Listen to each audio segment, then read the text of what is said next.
yo, it's your man, DJ Caveman. We back again. Another super dope episode of Caveman IronMonkey talking that shit. Yep. We got DJ IronMonkey as always. You know what I mean? And we added another 40-something to the group today. You know what I'm saying? The light-skinned assassin. You know what I mean? Mm-hmm. Ex-pro. He got on that Dodgers hat, so we had to put on our respective teams.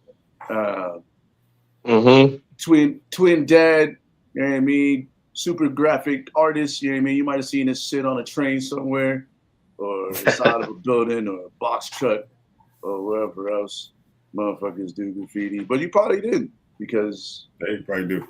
But he probably did. He's not going to incriminate himself. Well, I mean, you got to know say too much. You got to know the name to know what it is. You know what I mean? There you go. That's it. You know what I mean? Mm-hmm. Shit, I be drawing on everything out here. You know what I mean? You still doing that super S that we used to do back in middle school? The 80s, early 90s super the graffiti S. Oh yeah, man. with the 6 lines. Dude, I perfected that. I had that mastered. Right? Yeah. People used to add flames up top. Oh yeah. A whole book full of S's. Mm-hmm. All the different styles and shadings. That was the first art, man. I learned how to do the S.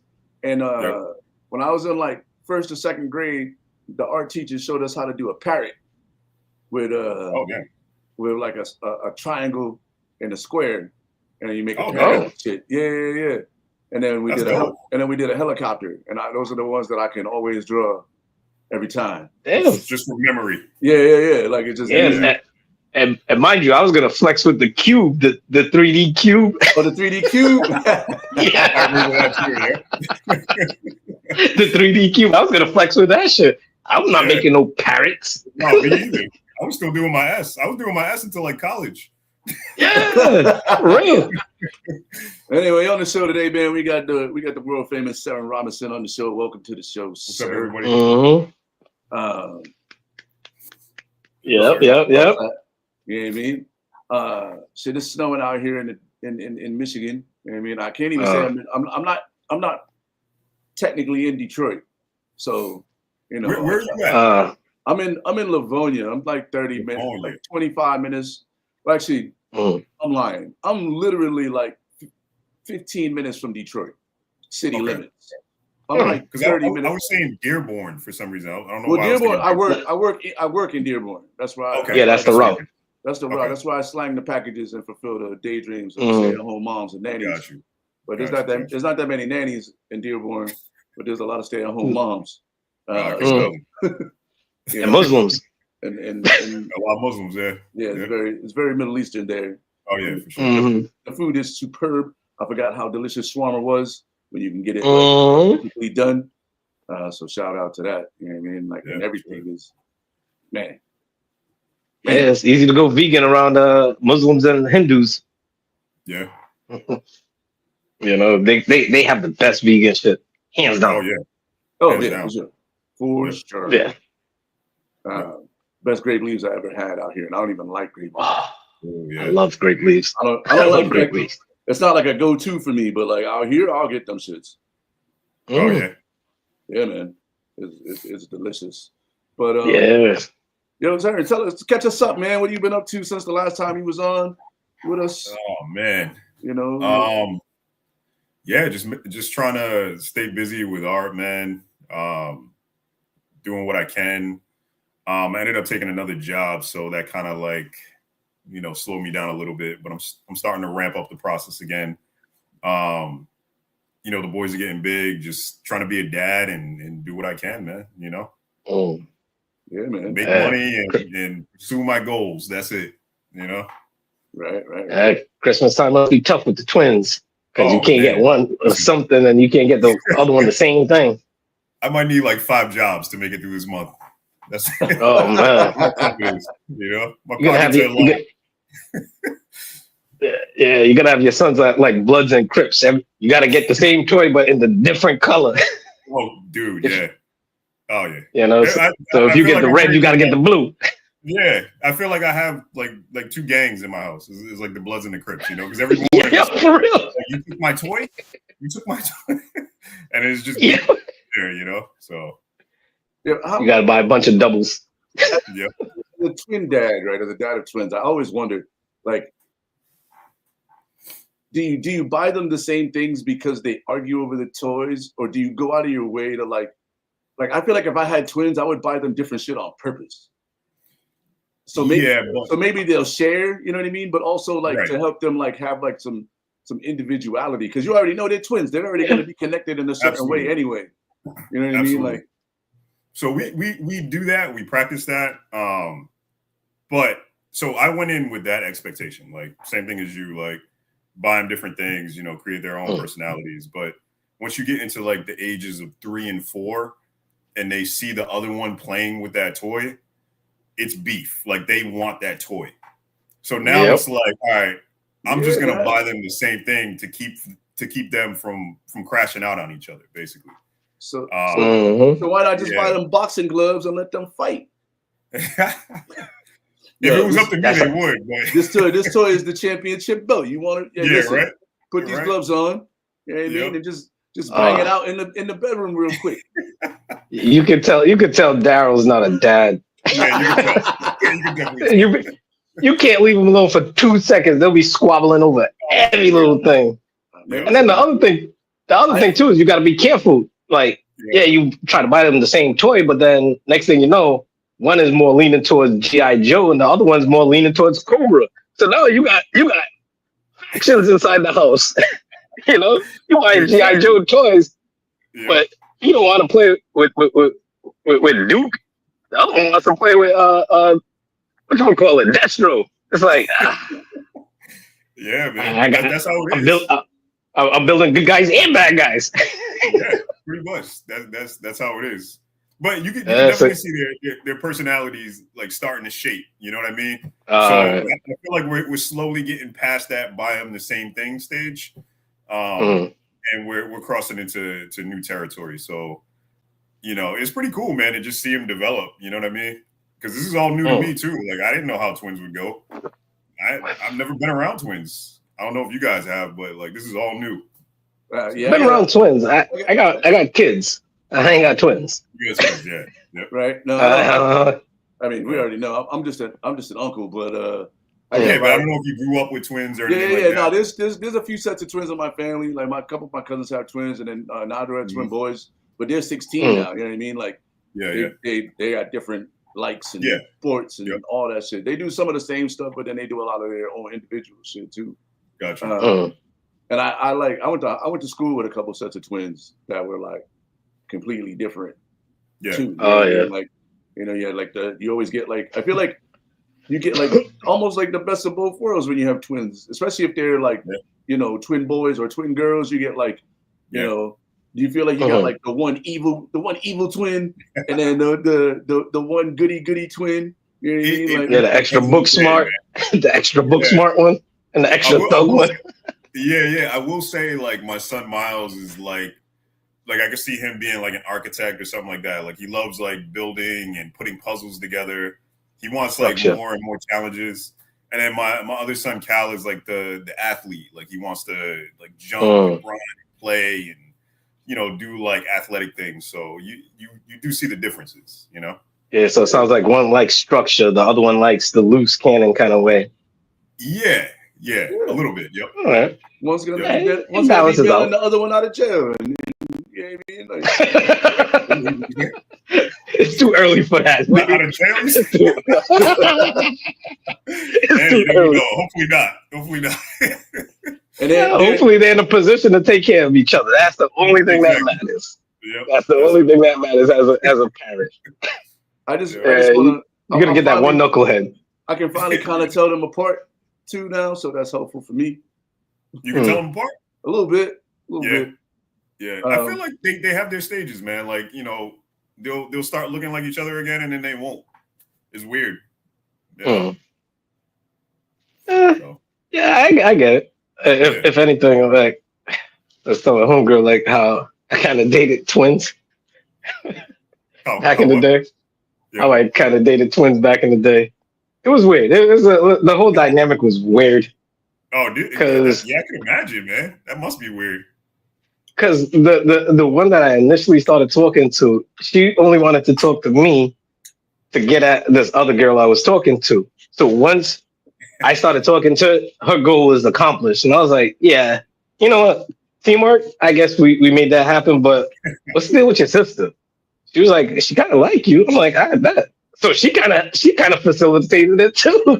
Oh damn. So yeah, pimping's pimping. Like I'm not in that phase of things no more. I'm not. I don't have that kind of time, energy, or money. Yeah, that's too much. Yeah, yeah. The energy part, lying and hiding, nah, Nah. too old for that shit. Yeah, for sure. But But yo, D, how was your week, man? Catch us up. You out here gallivanting. on location. No, my week was challenging, to say the least. Because father had a little health scare with an infection. Everything flushed out, but at a certain age, any little thing is highly worrisome. So, not now that he's doing better, feeling better about everything. My brother, he's at my brother's house because him walking up 3 flights of stairs was not gonna work. And then my sister came in town for the weekend, so she helped out. So, the time when family comes together, and this was one of them things where, we had to form like Voltron, and come together. But other than that, everything was relatively smooth, outside of me having to cuss at my coworker and write him up to HR for a third time because I'm not playing that shit. Like, yeah, no, I could slap you in your mouth, but I'm gonna lose my job. So I'm not doing that. Like, fuck you, get out of here. Nah, he just has this little way about himself where he just does little kid shit. And a slow drip will fill a bucket, and it gets to a point like, the fuck is wrong with you, my guy? Like, do you need my attention that much? Maybe the fuck, you're a grown ass man. Maybe he needs your attention, though, sir.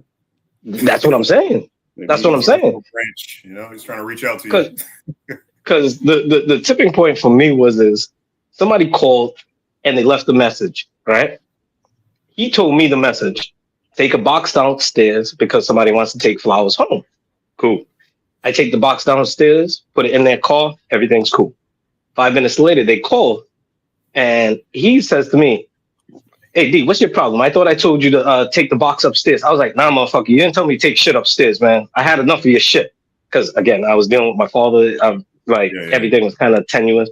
So I'm like, I have no professional courtesy for you at this moment. So I was like, look, every time you take a message for me, you always give a half-assed message.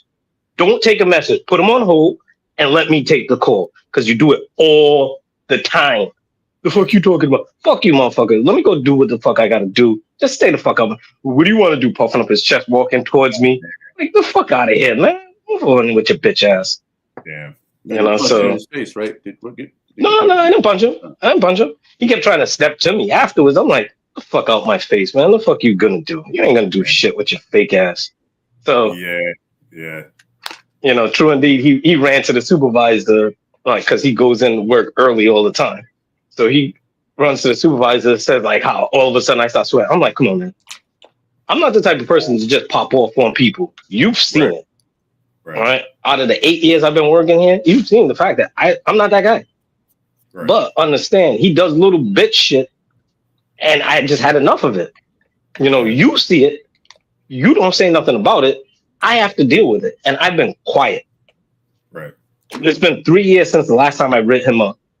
Nothing has changed. So I'm like, look, I had to let HR know. I'm like, yo, I'm now questioning your commitment to workplace, a healthy workplace environment, people working without harassment and without threats of bodily harm. Yeah. There's no need. This is the 3rd time and nothing has changed. Yeah. No, so if you're going to fire me, it's been documented that I said something about him and nothing has been done. So if I get fired, that's cool. If I want to, I have a legal case. Yes. Because now it's retaliation. Why am I getting fired for something that he's doing? I gotta change, and he could stay the same. Nah, fuck that. If I was a white woman, he would have been going after the first time. Yeah. Yeah. Yeah, it's funny. But I also said that too. I don't just question that I'm respected as an employee. I question that you respect me as a person. Because nobody needs to be dealing with this bullshit every day after 8-9 years. Hell fucking no. No, of course not, man. We're too old to be dealing with that shit, man. That's some like you deal with like your first job or something, you know? Yeah. And it's like I'm old enough not to slap him in the mouth because I'll lose my job and I can potentially get arrested. Exactly. You know, not doing that. Especially for the holidays. I'm not doing that. No. Fuck you. I'm gonna go the legal route and I'm gonna do it the right way. You can try to call me pussy. Motherfucker, after you get fired, and if you try to find me on the streets, you'll see what pussy looks like.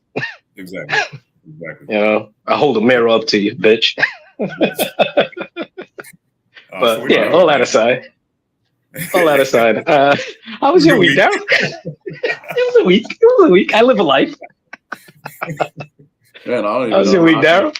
I can follow that up right there. That's man, you know, my week is the same, baby. I don't do, you know, I'm out here in the cold. It's snowing. Yeah. And Winter Wonderland. It's a game changer. Winter is here. The solstice is not for another 2 weeks. 3 weeks. It's not even officially winter yet. I'm already dusting snow off my car. I gotta let my shit. I don't have my auto start on the new truck, so I gotta fucking go outside, start my shit, let it warm up, brush the snow off it. But hey man, it's Christmas time at the post office, so you know everything is Super Bowl season, yeah. Super Bowl season, yeah, same thing in the office. You know, it's a love-hate relationship with everybody. Fuck them Amazon drivers that be leaving the packages in your way. Huh? Yeah, I got beef for everybody right now. You know, fuck the Amazon drivers. You know what I mean? Fuck the fucking FedEx dude, the UPS. Actually, I haven't even seen the UPS dude in some time, so I don't even know where the UPS dude is. The UPS has been kind of quiet recently. I don't know what the fuck's going on with them. I really haven't seen UPS around at all, man. Like, I know they laid off a bunch of people, so I don't know if that is like trickling down to like the drivers and stuff. Who knows? But it's Christmas time. They should be the fuck out there too. You know what I mean? Like, people. And also, you know, fuck everybody who orders shit on Cyber Monday, but also thank you.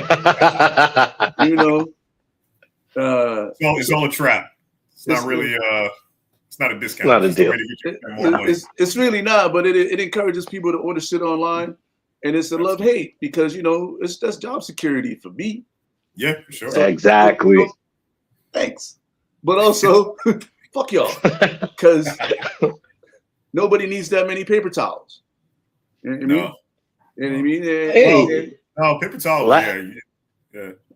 You know, no, but last year was the baby oil, so now they need the paper towels to wipe the shit up. Come on, man. They was on that Diddy Black Friday special. We'll get to that later on, but come on, man. What are we doing?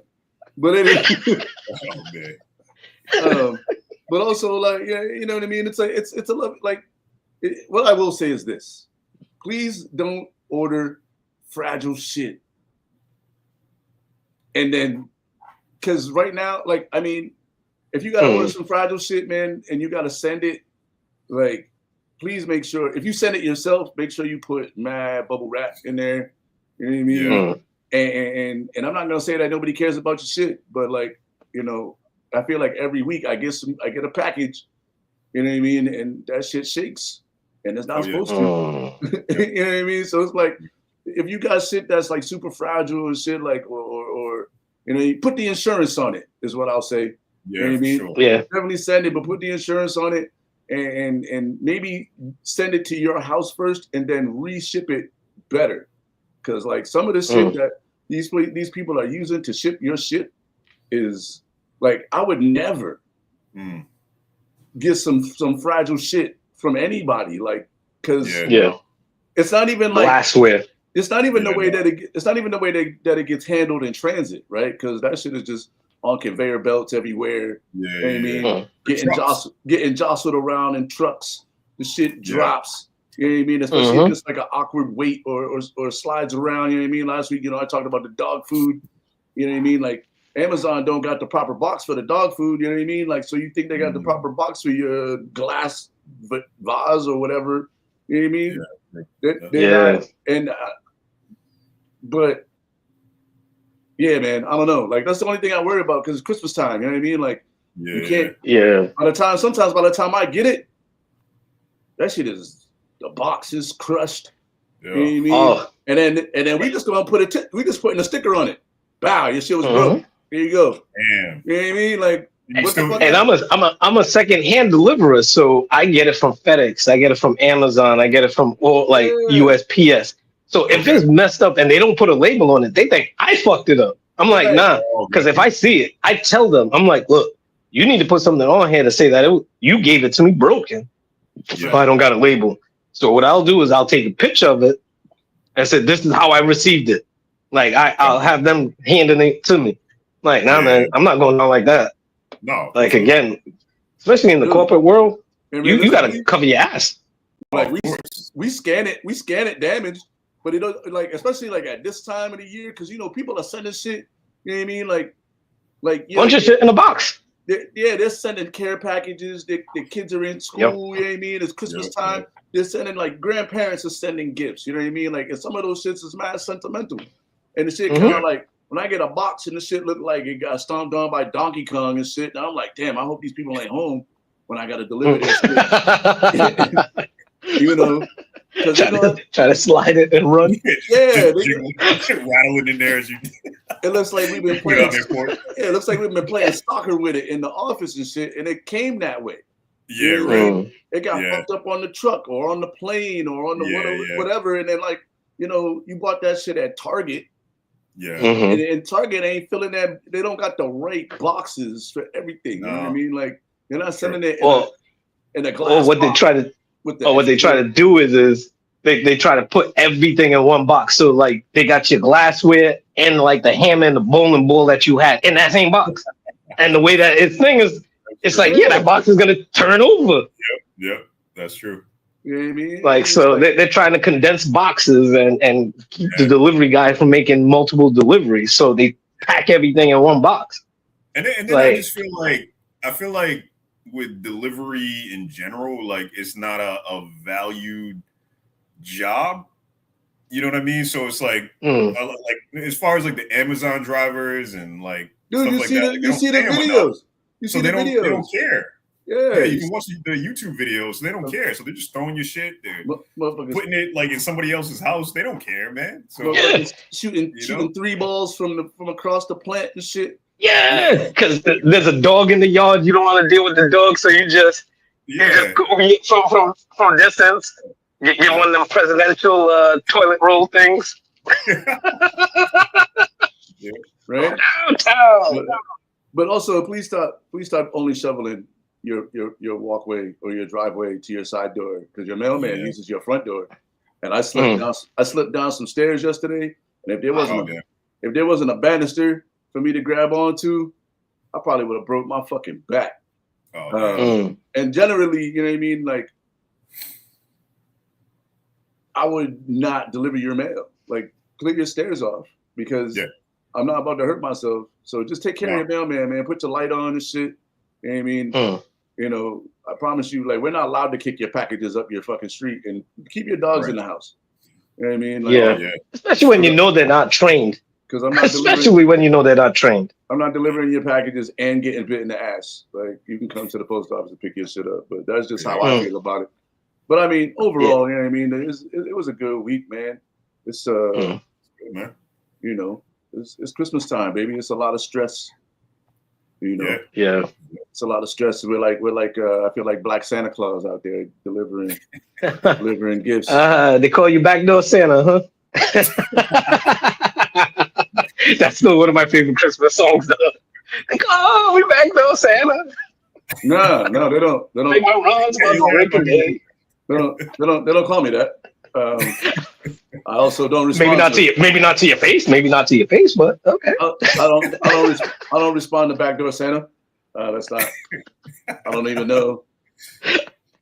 Well, he makes his run about the break of day.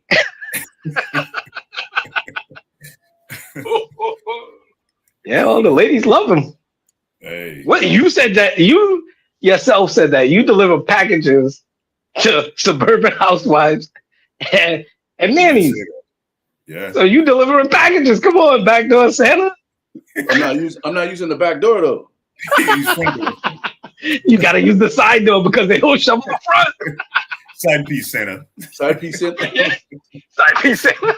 Side piece Santa. Yes. Yeah. You know what? I could take side piece Santa over back door. There you go. Yeah. I think that works. Back door Santa. Back door sounds a little Ayo-ish. So they don't have the right ring. Yeah, nowadays. Yeah. Yeah. Yeah. Yeah. You know, especially when but dudes on your route. Listen, I don't kink shame, but you know, that's not really my thing. You like what you like, right? Yeah, that's not, you know, backdoor action and ass play is not really how I get down. Regardless, at any time. Yeah. You know, I don't. You're not an ass man. No. I mean, I like slapping a good ass on the cheeks, but you don't want to be known as backdoor Santa. That's not your jurisdiction. That's not your route. The moral to the story is I'm not backdoor Santa. I'm side piece. I can be side piece Santa. I can be fantasy Santa. I can be daydreamy Santa. Hey, it all works. You know. Nah, just don't be office husband Santa. Nah, yeah. I'm not dealing with that. We'll talk about that later. About that office husband and wife shit and secret Santa shit. Nah. Oh man, let's get into it, dog. What are we talking about here? Wait. Side piece Santa? The office husband and the office wife buying shit inside the office? What you going through, man? You got No. Nah, I was joking with homegirl. I was joking with my girl here. Like, yo, I know there's that dude in your office that likes you and you're not really feeling him. Like, what if he got you something for Christmas? She was like, I don't know. I don't really give a fuck. Thank you. I'm like, nah, but what's some of the things that are like out of bounds? I'm like, if this motherfucker buying you a box of condoms, it's like, why is he buying you condoms? Like, what's going on here? Yeah. Why is he giving you a personal photo of himself?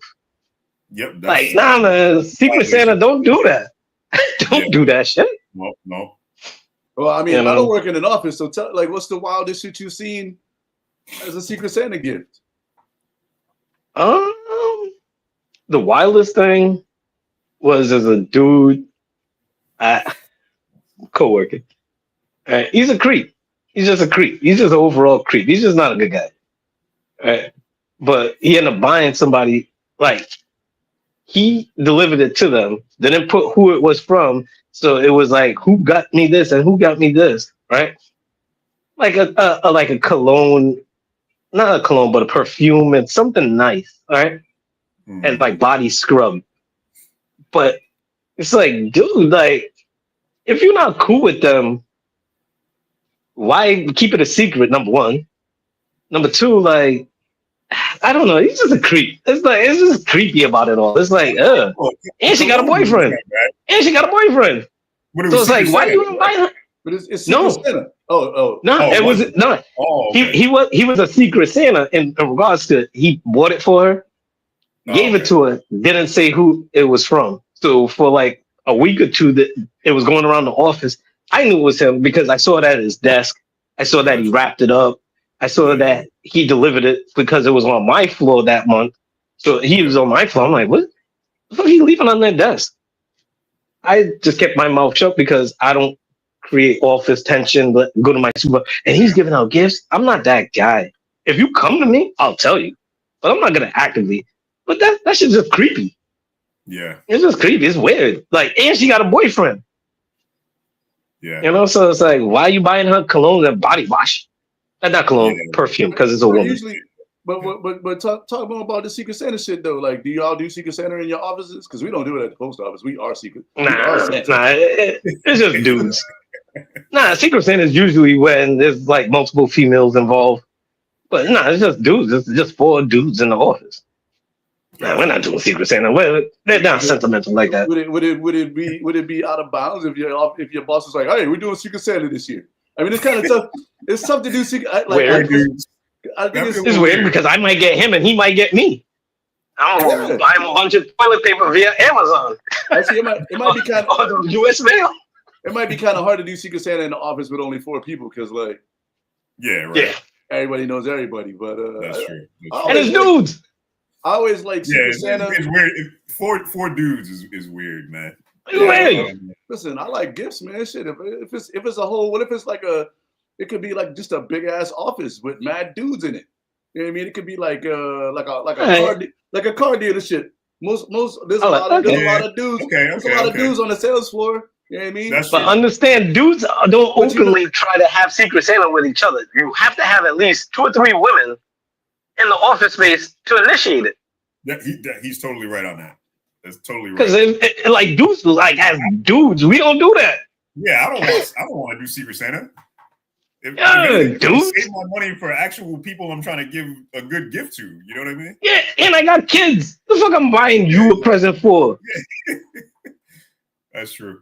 So women are responsible for Secret Santa. Women are responsible for Secret Santa for sure. Unless hold on. Let me be fair. Gay dudes like it too. Yeah. So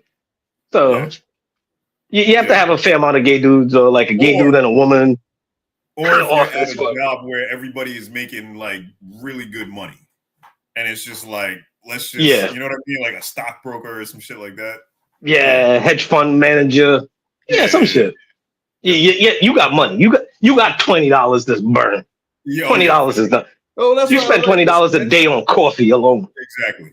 Hey man, look, I ain't even going front.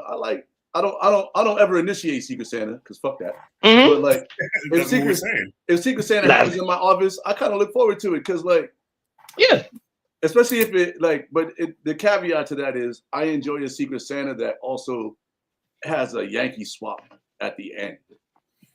Oh yeah, where like I don't like any of that shit. Where like. Nah, because sometimes because there's always like 2 or 3 people in the office that's gonna spend more than the $20, right? Yeah. Mm-hmm. And then you might get to steal that gift. But it's always some stupid shit. It's like gift like card, a massager that doesn't really work. It will work for like a day and it will break the next day. Or a back scratcher, or slippers, or a robe. I don't want any of that shit. Clutter in my house. I'm trying to declutter my shit. I don't want your gift. Don't make me spend money. Just say hi to me and buy it. That's you get the big mug with the cocoa and the thing to make like hot chocolate. Yeah, I don't want that. Yeah. See that? But you know what that is? That's the re-gift. But there's no. Yeah, I'll take that and I'll take that and give that to somebody else. That's the re-gift. That's the gift you give. That's the gift you give to your mailman, girl, or your dude. Yeah, but he don't want it either. He don't want it either. You're right. He don't want it. But then you get that shit and it gets re-gifted. You know what I mean? We give that shit to like, the nurse or some shit, or the kids' teachers or some shit. You know what I mean? You give them that shit. Yeah. It's like that's how I get my re-gifts. So if you ever got but if it's like hygiene products, if it's like hygiene products, like dude wipes, and wipe your balls and shit type shit, like dude, why you giving me this? Like, you smell my balls? The fuck? What? Dude, you always think of like the most extreme versions of shit, man. You all right? You take it to the like most extreme place that you could think of. Like, I'm not buying personal hygiene products for Secret Santa. I'm buying, but that's the kind of out of bounds shit. Like, motherfucker. Like that was his face. Why you buying me a pocket pussy? Like, motherfucker, what? First of all, you buying me a flashlight for? That's a fireable situation, dog. Like exactly. No, it's not. You'd be surprised how some Secret Santas get, man. Why would man? Listen, it's been a while since I worked in the office. What's the wildest Secret Santa gift you saw, Seren? Man, I've seen like I've seen like sexual things. In the I don't office? remember off top. I don't think it was like anything like super crazy, but you know, like implying to something sexual. In an office like a box of lollipops, blow pops. Something stupid, but it was like sexual connotations. Wow. And so yeah, some of them office parties and secret Santas, they get wild, man. Yeah, especially with HR involved. Like, nah, you might want to go to HR first. Be like, yo, is this an acceptable gift? Yeah, And if they say no, why the fuck you giving a pocket pussy? Like, look, you can't hold this against me because I'm coming to you first to clear it. So if you say no, it ends here. It doesn't go in my file. Why would you even just don't buy this? Man, you gotta. Nah. Some people get cute. Some people think shit is cute, a little bit too cute than what it is. I mean, some people get a little bit too comfortable, and then you're like, nah, how am I gonna explain this to my girl? Like, how am I gonna, like, depending on who you are, how am I gonna explain this to my man? All right? Yeah. Yep. It's like, yo, why is he buying you perfume? Like, yo, like, why she get you a pocket pussy? Like, I don't know. Like, the fuck, we not cool like that. And now you got beef at home now. Anybody enough to give me a pocket pussy? Right. That would be wild as fuck. I'm saying this dude be going with the most extreme versions of shit, man. Like, I got to. I wouldn't. You're giving me tools to masturbate with. Like, yeah, Kama Sutra and a guide and a handbook. That's not even close to the women's gift. Yeah, no. Like, I'm saying though, I can't see that. Give me a pocket pussy and different things I could do with it. Like what? Put Jello in it. The fuck? I don't want yeah, I know. I go the extreme. I don't want none of the weed just smoking, dog, because I don't understand how you get to that place. But I know people that get comfortable. The moral to the story is don't buy anybody any sexual gifts because your mailman knows. Oh yeah. But if you want to gift me a hot cocoa set, I got some people that I might think about regifting it to. So feel free. How you regifting that picture of that dude sprawled out like on a bear rug in his underwears? You can't regift that. You can't regift that. The frame. The frame. It came with the picture. It came with the frame. It came with the frame. Yo, I got you a picture frame. It's nice, ain't it? Yeah. Who's this person?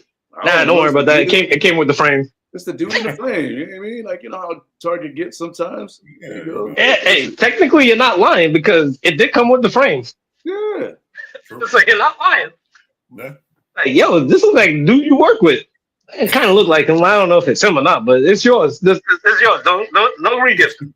No backseas. Oh man. That's why I like the Yankee swap, man. That's what I come up on, like the illest fleece blanket one time working at Bank of America. You know what I mean? Yeah, you know what? Like, I got a Yankee candle. I'm not paying $15 for a Yankee candle, but I would take it as a gift. I love it. So $15 is not even that much for a candle, by the way, these days.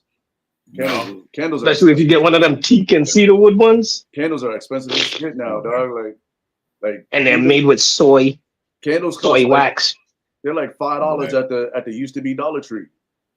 Really? Yeah, man. You can't get no candles, inflation. Man. Yeah, them tariffs. Tariffs. That soy wax got to come from somewhere. Yeah, right. Crazy. Yeah, man. But those candles are great, but I'm never buying them myself. But if I get it as a gift, I'm loving it. Yeah. You know, so that's a gift and a curse of it all. What's the best gift you got at Secret Santa? $50 bill. Oh damn!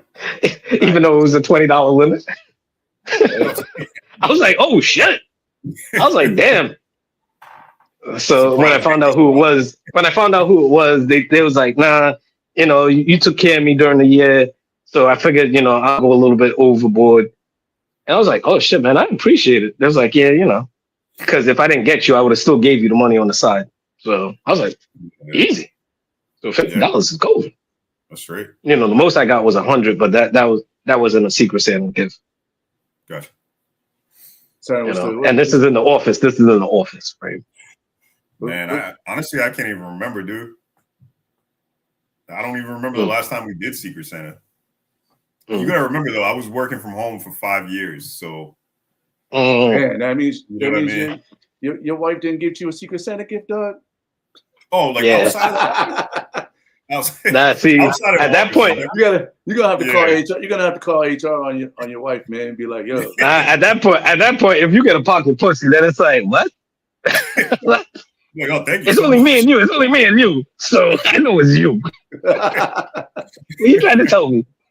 Pocket pussy. Yeah, have you told your kids? I guess for our down days, for our down days.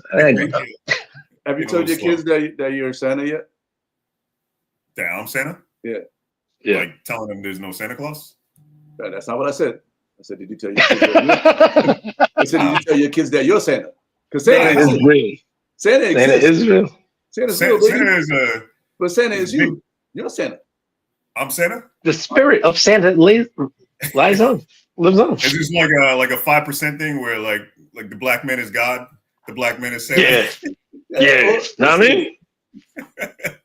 Nah, I mean, you're Santa, son. Yeah. Not even back door, front door Santa. You front door Santa. Yeah. I mean? These kids need to understand what's real and what's not. I haven't told them that though. No? How long you gonna you gonna let them fight? You gonna let them catch you wrapping gifts? Or are you just gonna tell them one day? Because they're in school now, right? Almost? No. Next year. Oh, yeah. You gotta tell them, man. Some bully's gonna ruin Christmas for them next year. So you might as well. Nah. I'm not gonna ruin it. That's all I know. Keep all the gifts in the trunk. And then when you go to the supermarket, like, yo, y'all ain't helping me put these groceries away, and you forget, like, oh shit, damn it. No, that's true. That just happened. My wife took them to the market, and there was like a bunch of gifts in the back. Oh man! I was like, let me grab these gifts real quick before you leave, because they would have found out. So, but yeah, you gotta be extra cautious, man. Yeah, I actually punched a hole in my mother and father's wall because my room was next to theirs, so I could see inside the closet and see where my gifts were. Damn. But I did it so it looked like the Caveman did it because he was running wire. So I did like a little hole, and I could see. Yeah, man. Yeah. Hey, now if they would have found the gifts, would you have just given them to them and bought more gifts? I feel like that's the danger, right? If your kids find the gifts, then you're like, fuck. Then you got to give them those gifts. Then you got to go get more gifts. You got no choice. Yep. You're like, yeah, I was going to give these to you today. Nah. You know what? I had to lock up the doors in the house, but I think Santa left a gift for you behind the tree in the yard. You got to go there. Next thing you know, you see a bunch of squirrels scat on it. Like, I don't know what's because people bite. Kids are crafty at that age, man. 4 or 5. You know what I mean? My God, man! It's like I was like enemy of the state. We had a random like box show up. You know how like they have those like boxes for kids where like there's like little activities in them and puzzles and stuff like that. Yeah. So we had one show up last week, and we're like, where did this come from? Because it just said to like my kid's name, but they didn't have like a sender. So we're like, who sent this? So we're like looking around. My wife accidentally opened the box up, and the boys are playing with it, and they're like, oh, we want to play with it now. So I take it and I like stash it away. She finds out it's from her sister for the boys for Christmas. Whoops. So now it's like it's behind our air fryer. They forgot about it, and I'm just hoping they don't see it. You know what I mean? And they're like, the other day they were like, Daddy, what about that box? And I'm like, what box? What are you talking about? Straight Mandela effect. What box? Behind the air fryer. Behind the air fryer is diabolical, dog. You just melted. Hey, we got the big joint, so we can hide it. You know what I mean? So you got. Y'all got kids. The big one. Y'all got kids, right? I don't have kids. Like, what's like the wildest place you've had to hide gifts because your kids keep finding the hiding spots? Behind the air fryer. My girlfriend. Behind the air fryer. My girlfriend's house. Hoping that her kids don't find it. Man. It actually happened. a girlfriend of mine was gonna find her kids in the finding the gifts I got for my kids, and they thought it was for them, and they wanted to play with it. And I was like, no, man. I had to go back over to the house, and when they was like taking a nap or something, I had to pack up the shit and take it. Damn. Yeah, that's tricky. Like it's tough. It's tough. Can't leave it in the car no more. I don't have a car, so. But I thought stashing it at my girlfriend's house was the thing until her punk ass kids it was nosy. So, truly, I don't deal with women that got young kids. As the uncle with no kids, or can have kids. I keep my gifts out in the open because who's gonna find them? Yeah. I also don't buy gifts for kids with jobs. So, oh damn. No, man. That's the gift you should be rewarding. No. I give them like Logic just said. Like I'll just send a couple of dollars to their account. You know what I mean? Okay. But I'm not buying like gifts. Per se. I'm like, yo, what you need for the crib, or you're gonna get the grown up gifts like I get socks, underwear, t-shirts, hoodies. You know what I mean? Yep. Gift cards. Here's $100 for your wallet type shit. You know what I mean? Put some gas in your car, pay a bill. You know what I mean? Like, too. Little kids get gifts. Yeah. Adults get money. Yeah. But you know what though? Like I totally forgot my sister actually set up a Secret Santa for the family because she has a birthday coming up where she turns 50 on the 18th. But she's gonna have her birthday on the weekend. So she was like, yo, when family's together, you guys want to do a Secret Santa? I was like, might as well. But again, initiated by a woman. So I gotta get Secret Santa gifts but you could create like a wish list because it's an online thing. So it gives you the ability of like creating your wish list, and then they could go back to the website and get a general idea what you want. Yeah, I've done that. So I'm not gonna say who I have because I don't want to spoil it for my family members here, but mine is a relatively easy one to work with. Oh, good. Do you feel like do y'all feel like you're good gift givers?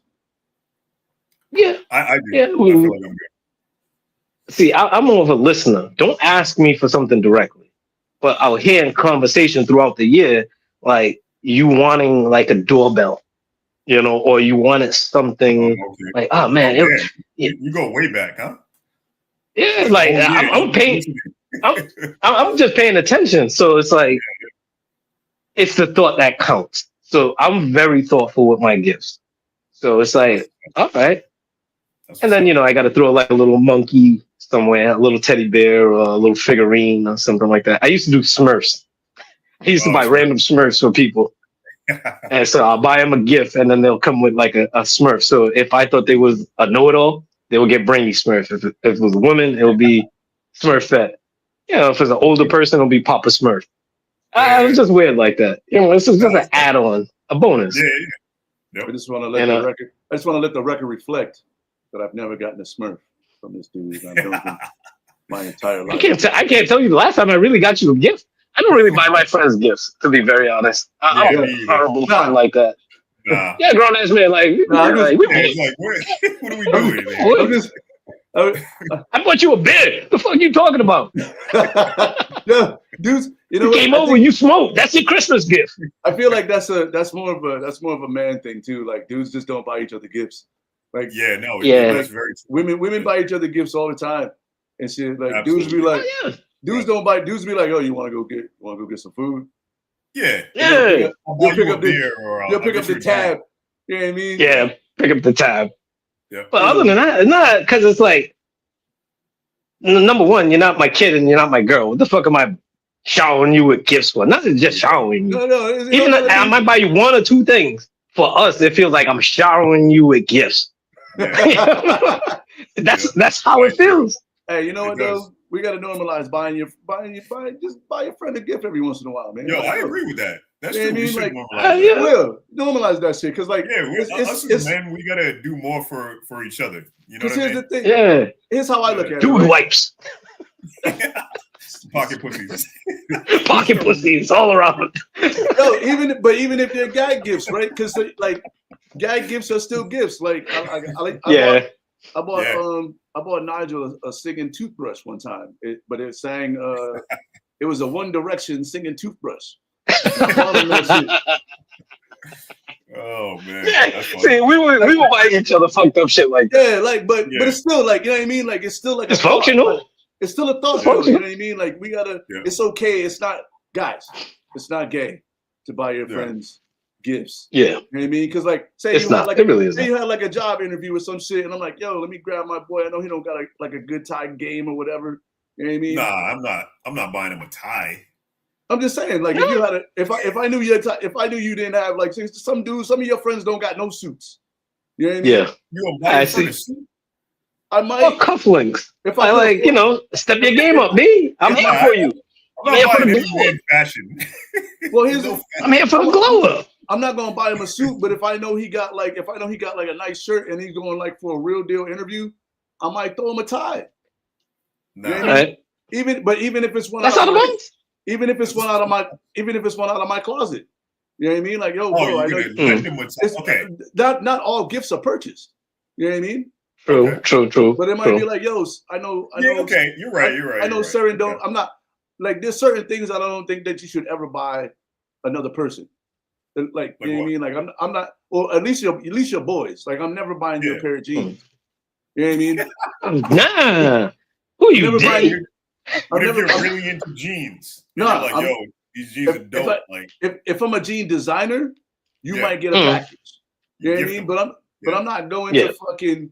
I'm like, yo, I gotta get Seren a pair of jeans because you know. You know what I mean? Yeah, like, what's his inseam, B? Yo, what's his inseam like? What's your waist size? When I say normalized gifts, like nothing too tight on the crotch. Jeans are just. I like a skinny fit. But I'm not a fan of other people buying me jeans, like, cause like you gotta really, that's an intimate gift.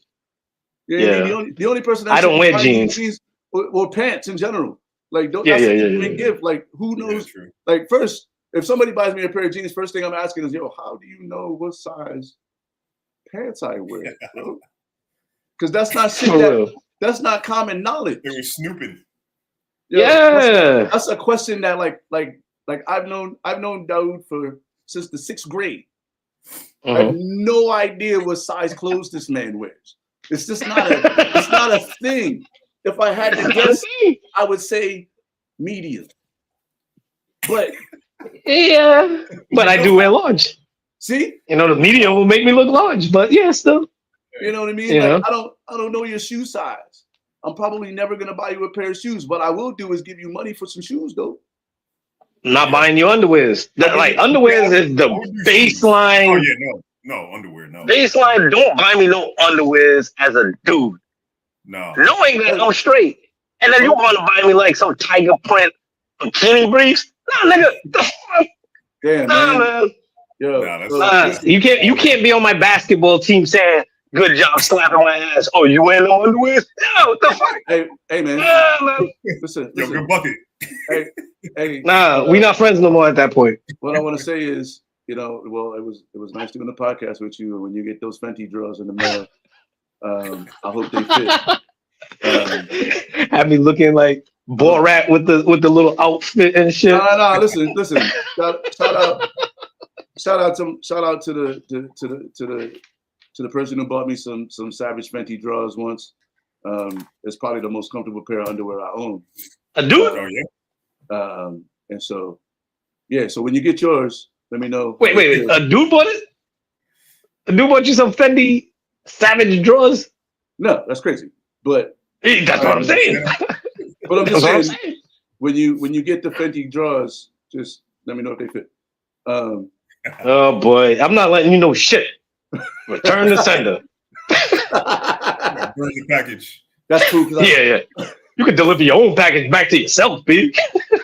Come on, man. Nah, like buying. I feel like I'm not a huge like lingerie dude anyway, but like, again, intimate gifts. You gotta really know somebody to buy them an intimate gift, man. Like you gotta like. But like overall gifts, I feel like it's okay to buy your friend gifts, no matter what. Yeah, all right. You know what I mean? They gotta be thoughtful. Yeah. So I'll get you like a Detroit Piston bottle opener. Simple. A Detroit Lion I'll be looking forward. I'll be looking forward to my Smurf in the mail. Actually, shout out to Mark. Shout out to Mark, because Mark always grabs me he got me an autographed picture of Megatron one year for Christmas. Yeah, like see that's that's a gift. Yeah, that's a good gift. Yeah, that's a gift. That's a dope gift. You know what I mean? I didn't think that Mark wanted to fuck me. You know what I mean? He was at a trade show. He saw some Megatron shit. He grabbed that shit for me. You know what I mean? Yeah. I see some Patriot shit for him. I grab it for him. You know what I mean? Like you gotta, your friends. It's okay to grab them some shit because especially if it's like some shit they not thinking about. You know what I mean? That's what makes people good gift givers. Absolutely. Yeah. See, if I would have went to Comic-Con and saw like Billy D. Williams, I would have got you. No, maybe not you. I know somebody that's a huge Billy D. Williams fan. I would have got them an autograph from Billy D. Williams. See, shit like that. Shit like that is golden. Like yo, like if you met Stevie Wonder and got an autograph from Stevie Wonder for me, that's golden. Oh fucking yeah. But nah, hey, listen, don't let him sign Fendi drawers and then you try to send them to me. Like, why is Stevie Wonder signing underwear? If Stevie Wonder, he didn't see what he was signing. I'm gonna believe. He didn't see what he was signing. I'm gonna believe that he can see. And he's like, nah, nigga, who you sending this to? Your boy? I'm not signing this. Like, you pull on the glasses. What are you doing? I believe the conspiracy theory that Stevie Wonder can see, man. I don't think he can. I believe he can, just not fully. I think he probably has like 5/5 vision. Like I feel like because there's like stories of like Stevie Wonder driving or Stevie Wonder recognizing people in elevators and shit. You know why I say he can't see? Because his hair and his beard. There's no man that can see that's gonna a lot like that. My man got a pocket pussy on his face. Oh my god! Yeah, those are the Stevie Wonder has the tightest braids I've ever seen in my life. Yeah. That shit is choking. They're like in the back right here. Oh my god! It's a real deal facelift. Yeah. It's like pulling everything. Yeah. Maybe it's amazing how tight his shit is. Maybe he doesn't care because he's Stevie Wonder and he don't have to care. Or because he's blind. Or because he has to or because he got to keep up the act, man. I don't know. Yeah, you got to keep. Would you let your hairstyle get that way to keep up an act, Daryl? No. Okay. Exactly. Yeah. The pause says it all. I'm just saying, I wouldn't be surprised. Don't be surprised when Stevie's on his deathbed. He's like, I can see, bitches.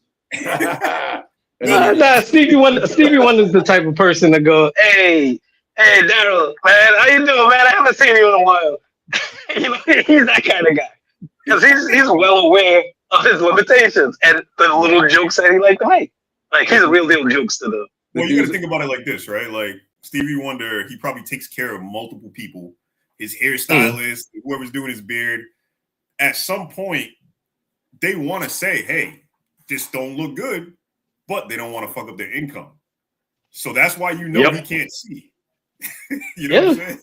Yeah, the fact that, his shit is really like a rat tail now. Yep. He look like a Hare Krishna. This shit is weird. You got the Jerry Rice hairline for sure. Oh my goodness, the Kevin Willis. The basketball player that used to have the hairstyle that started way back here. Oh shit, I dropped my hat. But oh my god. Yo, we pretty much been talking for an hour about Christmas, man. We done talked. We had a whole list of shit that we might have gotten to, but we didn't talk about Diddy. We didn't talk about this Diddy documentary. Has anybody watched it? I haven't watched it. I watched it. I know that 50's he's definitely petty Thanos at this point, man. Oh my god! All right, so I'll say this about it, right? Because apparently, Diddy actually filmed a bunch of shit before he got arrested because he wanted to do a documentary. But based on the documentary, you'll see Diddy has a bad habit of not paying people, right? So apparently, he didn't pay the the filmographers and all of them, and the money. And then I guess Netflix bought the material and then 50 ended up getting that material. But the thing is it's dicey. If I did not know 50 put this together, it would have been solid. But because it was 50, it always had that cloud over it for me. But the one thing that I said because I watched that one, I watched the one on Peacock, which is actually my favorite one, and like maybe two other ones. Bentley Farnsworth is nowhere to be found. They do not say his name. They don't show his picture. They only showed his picture once, and it was like late in episode 3. And I was like, oh shit, that's right. They talk about the other assistants.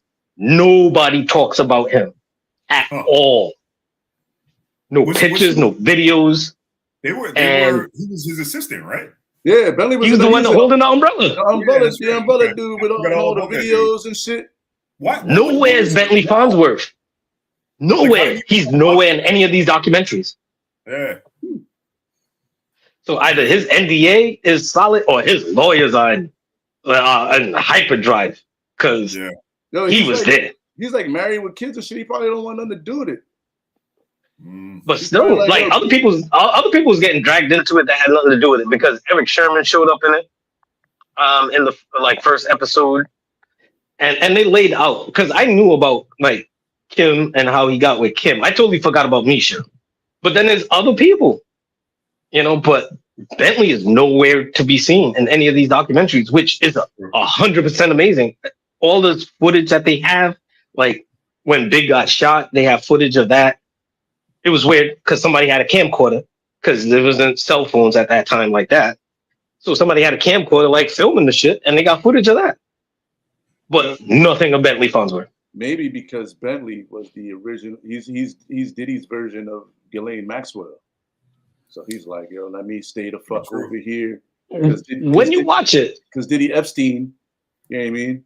You gotta have a Ghislaine Maxwell and maybe it's Farnsworth. But when you watch it, he was rocking like that before Bentley came into the picture. Oh yeah, for sure. Bentley would have just been helping the train keep rolling. He came out of nowhere too. He came out of nowhere and he just disappeared one day. That's what I'm saying. Where did he come from? Why was he popular? He didn't do anything. He didn't add anything to music. He was just in Diddy videos with an umbrella. That's it. He just dressed. Didn't he have a verse? Didn't he have a verse in the song? With, was it Sleepy Brown or something? Yeah. And he was in the video with Kanye and all of them. Yeah. Yo, he had a verse. Different theory. Farnsworth Bentley was one of Diddy's lover boys, probably. I can see that. When you watch a documentary, he was one of Diddy's muses. You know what I mean? I'm gonna keep you around because you're my muse. And then when he wasn't, when Diddy stopped feeling creative with Farnsworth around, he was like, away with you. Yeah.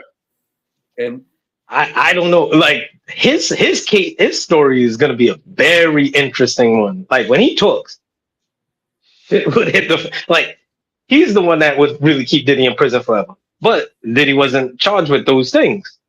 Like domestic violence and drug trafficking and stuff like that. But it's an interesting one because there's some other little fast facts, like how Craig Mack never got paid and they was at a show and Diddy had a big knot of money and he just took out the knot and just gave him $100 and was like, go about your business. Yeah, man. He never really got paid for his album. No. Yeah, I didn't know that. He had to do shows to make money to pay Diddy back. That's crazy. To pay him back for the studio time. But then those Diddy contracts were crazy. Fucking. Oh my God! Remember the locks? Yeah. Yeah. And then they had to beat him up or something. Yeah. The whole J. Cole. There's a bunch of stuff that was left out, like J. Cole, Usher. Even though they were low key referenced, they never really talked about it. But Justin Bieber, he was just a real deal predator. Yeah. I say all the time, money has no morals. The less morals you have, the more money you can get, and the more money you get, the more shit you can do to make you have a God complex. And he had a God complex. Oh, big time. I'm excited. I'm gonna watch it. I've been staying away from the Diddy stuff, you know what I mean? Just because there's been more. There's been better shit for me to watch on TV. I watched that Eddie Murphy documentary last night. The whole thing. Oh, how was that, man? Man, first of all, I'm gonna say this. The motherfucker got a retractable roof on his house. Everybody walks away with that. Everybody walks away with that. And I'm like, this motherfucker got real deal cash. And his house, like they pan out of it. They pan out of his retractable roof at the beginning of the documentary, and his house. Foyer. His house looks like it's sitting in the jungles or like a rainforest or some shit. It's like a hotel lobby, like a 5-star hotel lobby in like Belize or Bali. Oh, okay. You know, it's crazy. Somebody lives here? This is your living room? Like the fuck is this? But that's nice. The other big takeaway from it is that we don't give Eddie Murphy nearly the amount of credit that he deserves. As what? As a comedian or actor? As an overall entertainer. Like think about his filmography. Like let's not talk about his 2 comedy specials. 2 comedy specials. He only has 2. He only has 2. Specials.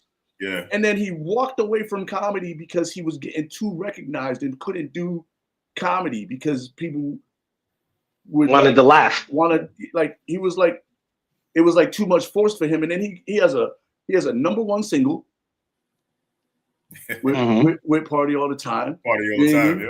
That's my shit. You know, and like, you know, just his as a producer, as a director, as a character actor, like you know what I mean? Like the stuff he did. Definitely one of the GOATs, man. Yeah, the stuff he did, and every comedian, almost every big comedian that has more than 1 special has at least one in a leather outfit. Yeah, true. Anybody who talks about Eddie as being one of their idols, one of their comedy specials, they got the leather outfit on. Yeah. You know what I mean? And like he really opened the doors for a lot of Black entertainers to like be a little bit more loose. You know what I mean? Because before he used to have to really conform. With the exception with Richard Pryor. Well, Richard Pryor, like Dave Chappelle said an interesting thing that I took away. He was like Eddie Murphy. What, like if I'm LeBron, Eddie Murphy is the poster of Jordan that I had on my wall. And Dr. J is the poster that Eddie had on his wall. Mm-hmm. Well, and that's Richard Pryor. And that's Richard Pryor. You know what I mean? Like, so it's like, but Eddie definitely pushed the limits a little bit further. You know what I mean? You know what though? Yeah, because like Richard Pryor was doing the movies, and like Richard Pryor started as a clean comic, and then went. You know what I mean? He started clean. Yeah, he started clean. Richard Pryor wanted to be like Bill Cosby. Yeah, okay. At first, until he met Bill Cosby. Yeah, and then he kind of like turned into like the dirty comic. You know, the blue guy. Eddie Murphy came out the gate like on with all the fuckery. You know what I mean? Mm-hmm. He did. Yeah, and he was like the first like comedic like black comedic superstar. Oh yeah, superstar. You know what I mean? Superstar, paparazzi. He was like Michael Jackson famous almost. As a comedian. Yeah. You know what I mean? And see, this is the thing. Oh, go ahead. And people really, because he didn't do stand up that long. When people talk about their like top comedians, he's hardly ever on anybody's list. That's true. He's like the Biggie of comedy, because Biggie only had 2 albums. Well, 1 technically speaking, while he was alive. But then this is the thing. I try to tell people, and they don't want to accept it. Kevin Hart is the next level, because based on all of those benchmarks, Kevin Hart mastered social media. True. And it's just not that. He doesn't really isolate himself where it's just him, because with Eddie, it was Eddie. With Kevin Hart, it's Kevin Hart and his Red Cup crew. You know, right? Yeah, so he has a whole media atmosphere that he's created. Yeah. So he's really, like, granted, skill-wise and technical-wise, Dave Chappelle's the guy. Oh yeah, when it comes to like big business, because when Eddie took over from Richard Pryor, he made movies a bigger thing. Like his movies were bigger than Richard Pryor movies, even though Richard Pryor had a bunch of movies.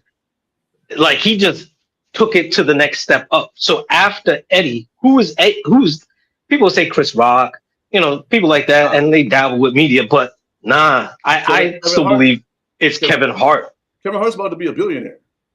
Yeah, he's a hard work. And then with the commercials too, because Eddie never really did commercials. and He was not on like he movies and specials, but he never really did TV shows. He never did internet shows. He never did internet spots. You know, like showing up on like Real House Husbands and shit like that. Like Kevin Hart, it just takes it to the next level. Yeah, I was gonna say business wise, I should say. I think like you hit the nail on the head. Like he made himself a business. He branded himself. You know what I'm saying? So yeah, you're right. He took it to that next level. Now is he as funny as the other comedians? I don't know. He's funny. He's funny, but he knows how to market himself. He's marketable. You just want to, whatever he's in, you want to see it. But for me, like I would say, like I have no want to see Jumanji. But.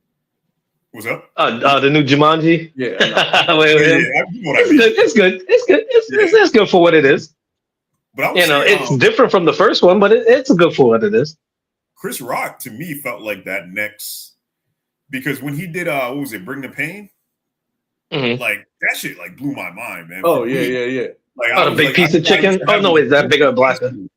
I had his book in high school. I'd be reading that shit, telling jokes to people. I'm like, yo, this dude is the funniest person like I've ever like heard, you know? Even had his own little talk show on HBO. Yeah. So it was shades. It was shades of Kevin Hart, but he wasn't in the commercials. Right. Like Kevin Hart is the first like media mogul comedian. You know what I mean? Mm-hmm. Like he took the natural evolution of things. Yeah, he took what Eddie he took Eddie's blueprint and turned it into like a media company. And now you're seeing a lot of these comedians try to start media companies instead of like just doing stand up. Like it used to just be like do stand up, go on Johnny Carson, get a TV show, do some shit. Then it was like let me ask you a question. Do you think Kevin Hart's a sellout? No, I think he's a businessman. No. He let people buy in. And his comedy hasn't really changed, except like that it's gotten older because he's gotten older. Like to me, he actually has a new comedy special that came out. Yeah, it's not that good. It's all right. It's all right. It's okay, but he's in a different place. Like that comedy special felt like to me, it felt like Jay-Z's like Black Album. Black Album. No, not the Black Album. The album after the Black Album. All right. Not 444. No, the one before that. All right. Well, I have an idea. Yeah. It was like I forget what it's called, but anyway, like he got too much. Felt like he was just mailing in. Yeah, he's not struggling. Like a lot of comedy comes from like struggling and heartache and pain and shit. And Kevin Hart's probably. Well, what I was gonna say is like, so like with Chappelle, for instance, right? He makes it like his comedy is like from his soul. You know what I mean? Yeah. So like if it's not palatable for a white audience, he doesn't care. But with Kevin Hart, he might change it so everybody feels comfortable. That's what I mean. Like, is it really coming from his soul, or is he having like his writers make it so like he can market himself and make more money? That's what I mean. I think that Kevin Hart is not. I think that his comedy is his comedy. I think because he said some things in his comedy specials that have been questioned. You know what I mean? So I don't think that he's necessarily shying away from anything, but I think that he just lives he has a different approach to the game than Dave Chappelle. Dave Chappelle's like the Jordan. He's about or the LeBron or like KD. He only care about ball. You know what I mean? KD's a good, KD. I would say he's more like Kawhi, where he's very efficient, but he doesn't show up all the time. True. You know, he does a lot of small shows, but when he does show up, you're like, yo, this dude is great. Like he's so efficient with all his shot selections, where he's going. There's not a lot of wasted movements. I would use KD over Kawhi because at least Chappelle still the crap. Like he care about ball. He cared that he's not taking no days off. He just coming. He coming. He hooping. He's showing up in his hoop clothes underneath his sweatpants. He's the dude who wears basketball shorts under the jeans because he's all and he got a ball in his trunk at all times. He's ready. All times. You know what I mean? Yeah. And that's why I said he's more technically sound versus where Kevin Hart is more business sound. Yeah, Kevin Hart is like the LeBron. You know what I mean? But like you know what? he's building like he's in the game for the not necessarily for the accolades, but he's trying to build more of a business and a brand. And he's like, this is what I do to make money. You know what I mean? Like for Kevin Hart, it's more like a job. Like I'm a comedian. Yeah. This is what I do. I'm gonna make as much money as I can. And how many different ways can I make money doing this? You know what I mean? Whereas like Eddie Murphy is like the beginning of that, but Eddie Murphy was like, I'm gonna do movies that I want to see myself in, and I don't want to pay, and I can do all these different voices, so I'm gonna pay all these actors. I'll just do everything. You know what I mean?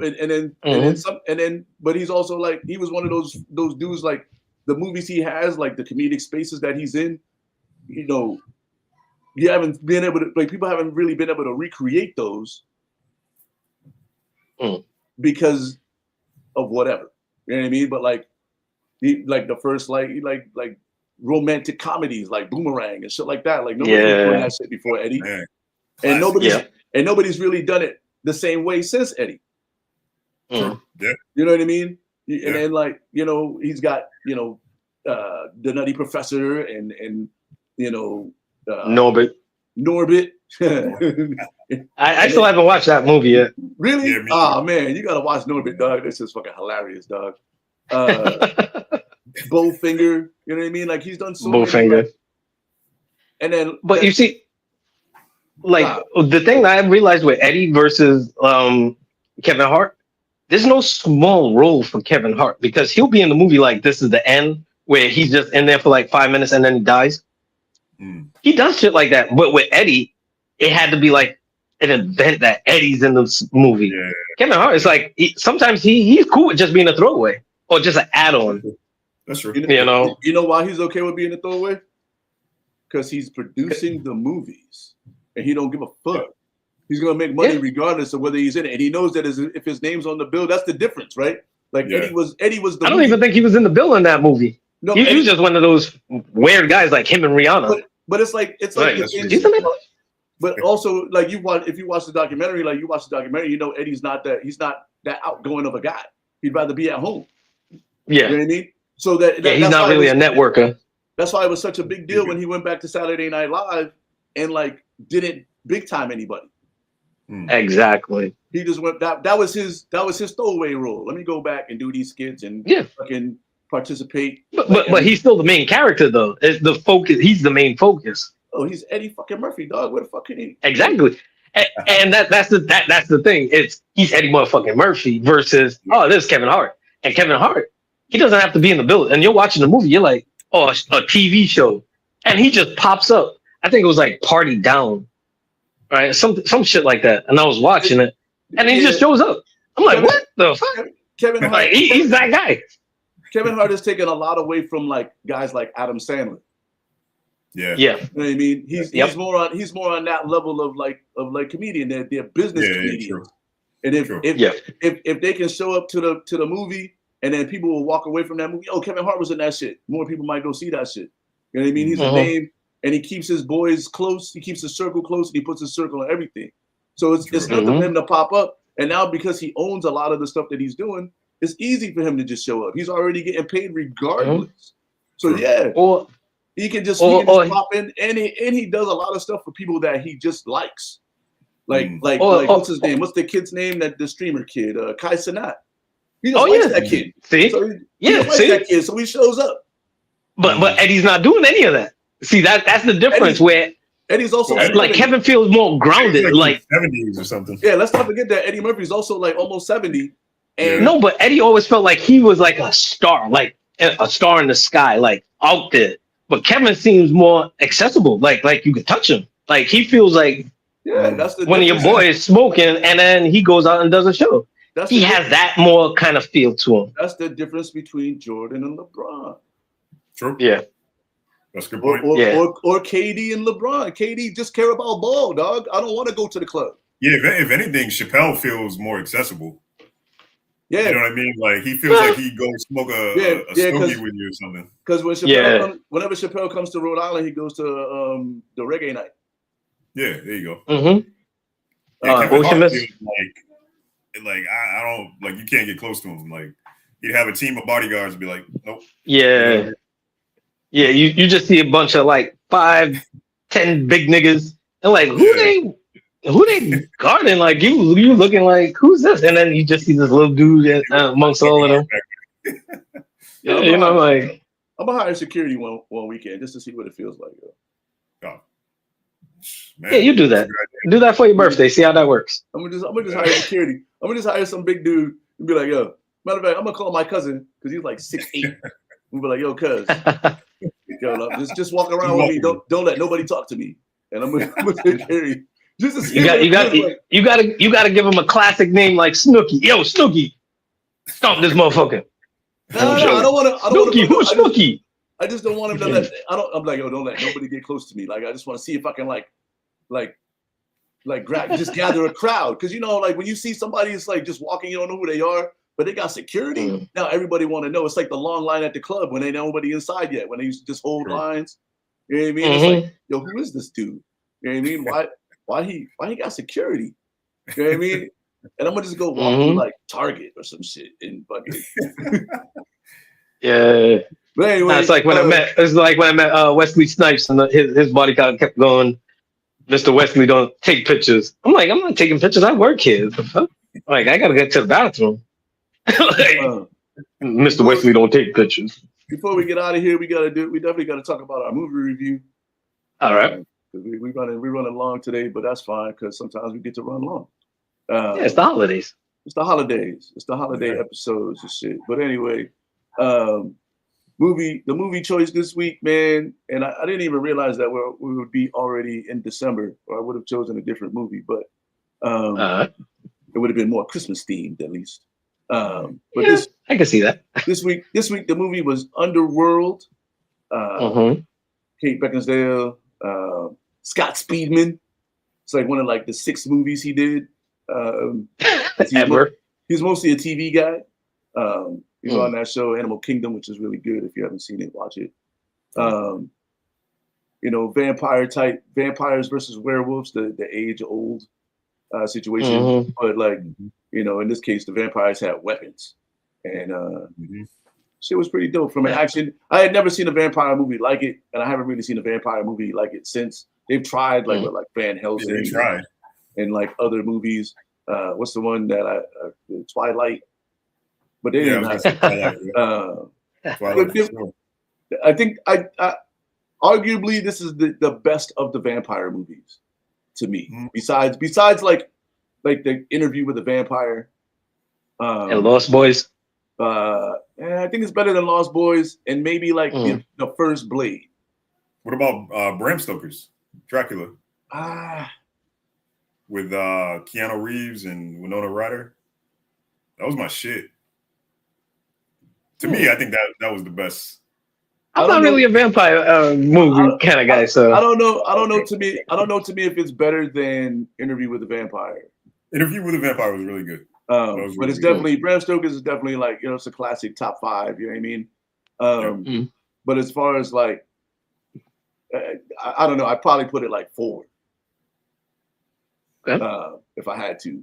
But anyway, in this case, this is one of my favorite movies that I'll watch whenever it's on. You know what I mean?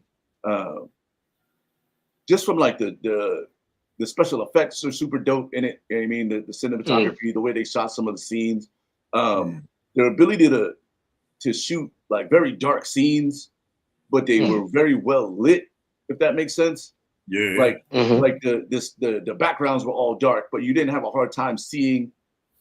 So however they like mixed it down in post to make it, you know what I mean? Because they had to use bright ass lights on the set to get that look of like the clarity.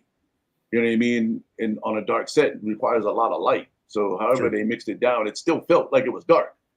You know, especially like in the subways and shit like that. The coloring was really cool. You know what I mean? It felt cold in a way. You know what I mean? Like it felt very vampire-y. And I like the special effects, man. Like especially with the werewolves or the lichens. You know what I mean, like the transformation. That was the first time I'd seen like a good transformation for what it was at that time in like the early 2000s. From like man to werewolf. The werewolf in London, that transformation was crazy. You ever see that movie from like the 80s? From the 80s, yeah, but I mean that was great for the 80s. But that's what I'm saying. Like this was the best one that I'd seen like for the times. Oh, you're saying that time, yeah. Okay. You know what I mean? Because like as technology gets better, obviously the transitions are going to be they're going to be better. You know, it had the right amount of gratuitous violence. You know, I give it like a 3.6. All right. On my scale. Seren, yeah, we rated them 1 to 5, with 5 being the best. All right. Yeah, all right. So I'll start with my rating. I'll give it a solid 3. It was a good movie because even during that time, everything was being shot a certain way. Like you brought up the cinematography, the color palette seemed to be like a blue, white, gray type filter that they was using, and then like you said in post, which I noted too, it seemed like they put the cool feature to it, filter to it, where it gives it that colder blue feel to it, and it kind of lights up certain parts, which I recognize too. And I'm gonna keep mine short and punchy, but I liked it. You know, even though like some of it seemed a little bit draggy, but again, it was the way that stories were told around that time, like Matrix. You could see like some of the influences, and then I think this one came out before Twilight, but this movie was in that era when a lot of vampire movies, because there's things that go in cycles in American cinema. Vampires is one thing, ghosts sometimes, dinosaurs, aliens. So these things get rotated over time and they become popular. During that time, vampires was a thing. It kind of was like a cross. It was like a Matrix vampire movie for me. Yeah, right? Yeah, sure. So that's the way I saw it. It was like it's not a Saturday afternoon movie, but it's like a Saturday evening movie, like around like 5, 6 o'clock, 7 o'clock type time. It felt like that kind of movie. Now, as you start the movie, it's still a little bit light out, but as the movie progresses, it gets dark out. It's that kind of movie. But again, it's a solid movie. I enjoyed it. You know, some of the things were a little bit draggy, and then you have to remember the camera angles, some of the film work, the slow motion. It was the time, but it fits well. And again, I give it a solid 3. Dope. Seren? Yeah, I'm gonna say like a 2.5 out of 5. Okay. When I was younger, when this movie first came out, it was like I love this movie. Watching it again, since I haven't seen it in a long time, I'll say, you know, the special effects obviously feel dated because 2003, 2025. But I feel like they took too much from the Matrix. You know what I mean? And it was like they were trying to make werewolves, vampires in the Matrix world. And it kind of like lost me as I watch it again. Like the long black trench coats, just everything being so dark. No motion. It was cool. It was stylish. Yeah. It was stylish. You know, some things I didn't like you said, it tends to drag on a little bit. The whole thing, what was the guy's name? Michael? Yeah. Yeah, it was like, bro, like, let's go. Transform, do something. Like, my man's locked up over here, he's locked up over here. This vampire's biting him, this werewolf's biting him. It's like, bro, just do something. And at the end, when he did something, he didn't even finish the job. Homegirl had to finish the job. It's like, you did all that to become like the greatest thing ever, and you just threw a couple punches. That's all you did? Get thrown against the wall. Yeah, it's thrown against the wall. So, like, I don't know. I felt like I did like that my man from Snatch was in it. The black dude, the bald head. Oh, yeah. Although they got a little racist when the homeboy broke out the whips. He was trying to whip him. You know, there was a little tone deaf there. I was like, what's going on? Hey. Other than that, it was okay, man. Rewatching it again, it was okay. But just do better with these vampire movies. Like make them shit scary. I want to see I want to see scary. I think that's the horror, like horror, like there's no more scary movie. It's all like it's all supernatural now. Right now is the wave. Like you're not really trying to scare you with the supernatural as opposed to like a movie like 13 Ghosts. When that shit came out, that shit was fucking scary as fuck. Or like what's that? Hellraiser and all those movies back in the day. Yeah. Or It. You know what I mean? Like motherfuckers are still afraid of clowns. I mean, I'm not afraid of clowns, but I know a lot of people that are, and it was because of that movie. I'm not. I mean, realistically, like if you see a man in a sewer, you shouldn't go. Nah, clown or not, leave that motherfucker alone. Leave that Ninja Turtle alone. Let him do his thing, and that ain't Splinter. No, see, the one thing that I forgot to say, the one thing that was different was the molecular change, where it got to the molecular level, like when the blood got into the vampire's mouth, and then it got all into molecular, and then you see his heart start pumping, and it goes through the fibers of his body. That was actually low key dope. But I'm like, cool. I'm not a vampire guy. I don't watch horrors, so I'm like, I can tolerate this. It was watchable. Yeah, like me, I feel like I'm a horror guy. Like that's my favorite genre. So when it comes to certain movies like this, it's like it's cool, but it doesn't hit that horror note for me. Like they're trying to take elements from everything, and that's why it was so successful. Is because it did a good job at that. It just didn't stick the landing for me. All right, understood. All right. Before we get out of here, we definitely got to do our game picks. Right now, after last week, it was a close week. Another 3-2 week for me. It brings the scores up to 41 for me, 36 for IronMonkey in the quest. Just to catch you up, you know what I mean? We always bet on the seasons. And now whoever loses the football season gotta rock the worst jersey from the team. Somebody got the cops bagging in over there, dog. Oh, that's my kid. All right. So if when I win, I get to buy. You gotta rock an Eric Ebron jersey. Unless I can think of somebody worse at football. Maybe Ryan Leaf. Nah. You're getting a Charlie Batch jersey. If he wins, I gotta rock a Charlie Batch jersey. And we got the same thing going on with basketball, but that's just a straight record situation. And Pistons still got the first place. The next one, we'll make our run. That's the Darko Milicic Cup right there, because whoever loses gotta rock the Darko Milicic jersey. He's gonna get a Knicks Darko Milicic jersey because Darko played for the Knicks, apparently. But he somehow won a title with the Pistons. Yeah, the second time around. But so anyway, before we get to the pick, Seren, your boy Labreezy,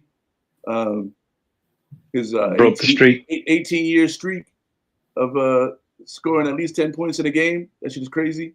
Crazy. He made the right play.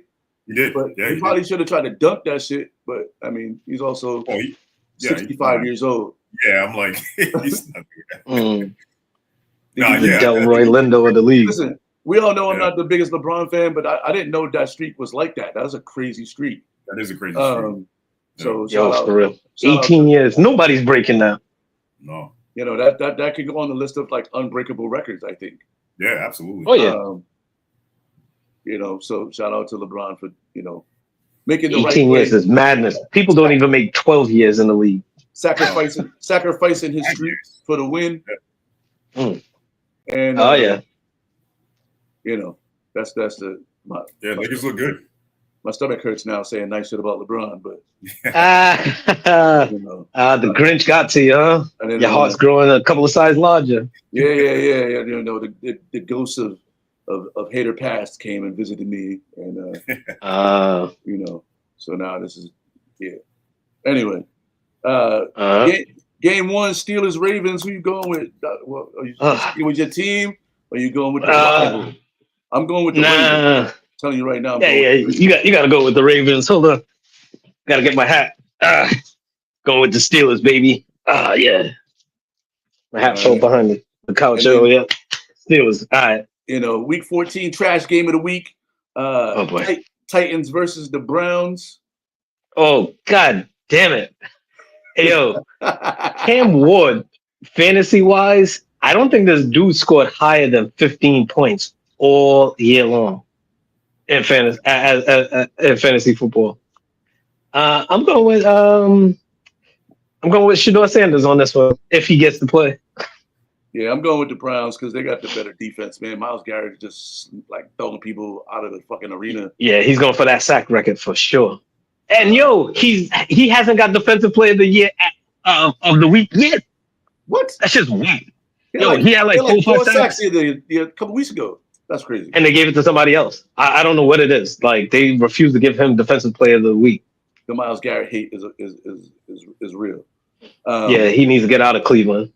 Bengals, Bills. I'm rocking with the Bills on this one. I'm going with Bills. All right. Yeah, divisional losses there. Sunday night game, Texans, Chiefs.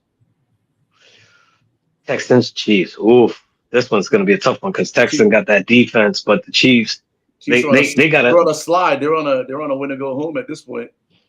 Yeah, that make a break. So I'm gonna go with the Chiefs just because my girl's a Chiefs fan. You know what? No rhyme or reason. She's only a Chiefs fan because her ex don't like the Chiefs. I'm a ride with the Texans, dog. I feel like this is the week that the Chiefs get knocked out of the playoffs, and it's gonna be sent Travis Kelce to his wedding, huh? Yeah, out of here. 1, 2, 3 Cancun for those guys this week, and then Monday night Eagles, Chargers. Oof. I want to say fuck the Eagles, but you don't know what you're getting with the Chargers. Like, you really don't. So I'm going to still go with the Chargers. All right, I'm gonna ride with the Eagles on that. So we'll see. What do we got? 1, 2, 3 different ones. We got 3 different games, so there's an opportunity for me to stretch this lead out. One step closer to that large Eric Ebron jersey. Yeah. And you're almost close to that medium Charlie Batch jersey. Yo, diabolical at that. Get an extra small jersey for you to wear all podcast long. Arms are looking like Ultimate Warrior and shit. I have to wear it around my shoulders. It'll be so stunning. Yeah, it'll be terrible. Have it like a scarf. Looking like a Shaggy. That's gonna do it. Those are our picks of the week, man. That's gonna do it for another episode. Seren, man, thank you for coming on. Yeah, yes, indeed. Taking some time away, appreciate man. it. Showing some twin love. I'll be in town in a couple weeks, man. Let's make sure we get up on that Friday if you guys can get out the house. Yeah, absolutely.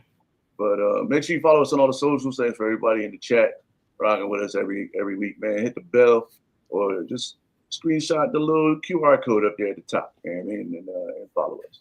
We'll check it out next time.